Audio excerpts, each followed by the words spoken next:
ये धानी का हो? ये समय सगरो तहरे चर्चा बा, पूरा नाक कटा के रख दिले बड़ो। का कहत हवा हो? अरे बसही में राजेश भैया मुकेश भैया सब तहरे चर्चा करत था। अच्छा सुना का कहलेन? का बोला?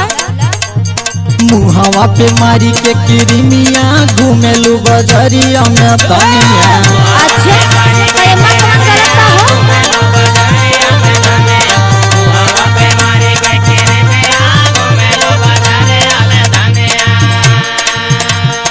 घूमेलू बजरिया में घूमेलू बजरिया में घूमेलू बजरिया में धनिया।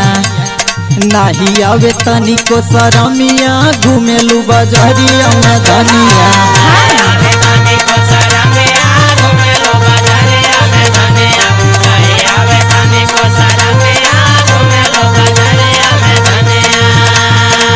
हाय देखा तू अब ढेर बोलत हवा।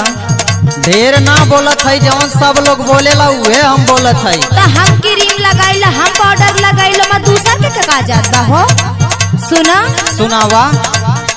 अब हिता चढ़ली जवानिया कहे नाही घूमब हम बजरिया। बुझा गइल कि ना? हाँ हाँ तबे न सगरो चर्चा बा।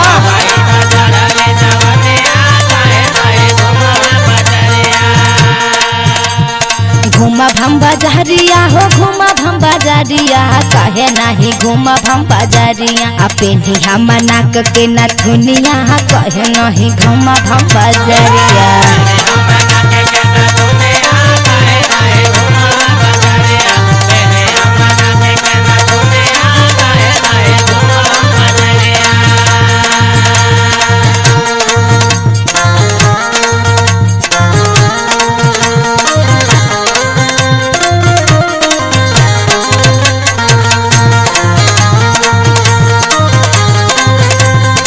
तोहरे घूमले के चक्कर में हमार सगरो नाक कट जाता। अच्छा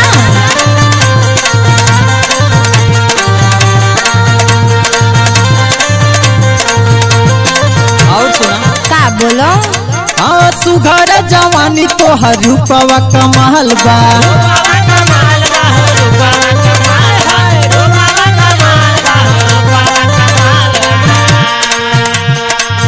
हाँ सबही के दिल पे मचावा धमाल बा।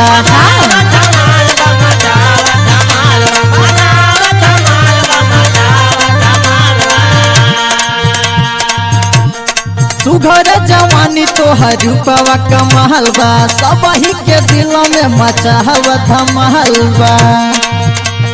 कांड कबो हो जाइए रनिया घूमेलू बजरिया में धनिया। कबो मार करवाई देबो। अच्छा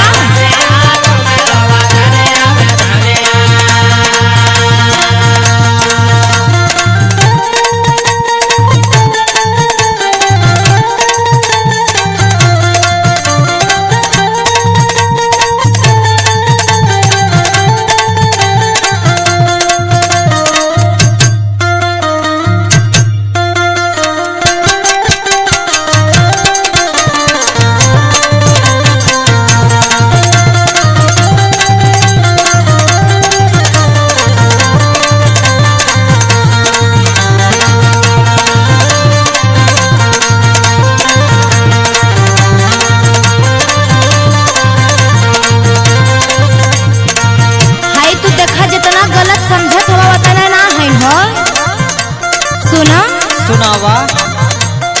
हमारा खराब नहीं बाटे चरितर।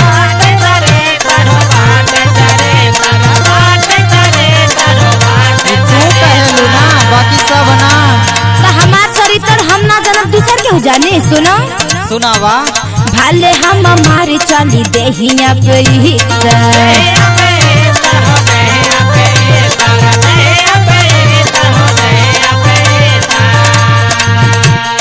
हमारा खराब नहीं बाटे चरितर, भले हम हमारी चली देहिया पे इतर। शंकर बाटा तू ही दिला जानिया कहे नहीं घूमब हम बजरिया।